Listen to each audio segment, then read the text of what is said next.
ہمارے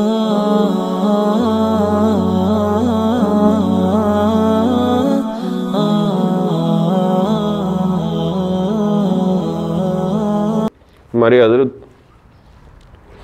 پیر غلام حبیب فرمایا کرتے تھے کہ لوگ کہتے ہیں کہ امام حسین مظلوم ہے،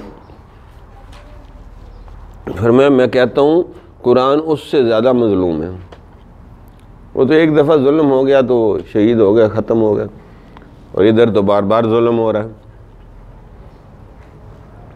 10 کتابیں پڑھی ہیں آپ، ناول بھی پڑھ رہے ہیں، شاعری بھی پڑھ رہے ہیں، سب کچھ پڑھ رہے ہیں، لیکن قرآن کو اٹھا کے دیکھتے ہی نہیں۔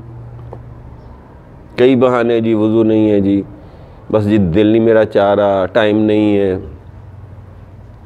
کتنے ہم بہانے کرتے ہیں۔ تو مزاج بنائیں، مثلا 10 کتابیں پڑھیں، جب آپ نے پڑھنا ہے تو پہلے ایک دفعہ قرآن کو اٹھا کے دیکھیں کہ کون سی آیت کا میسج مجھے ملتا۔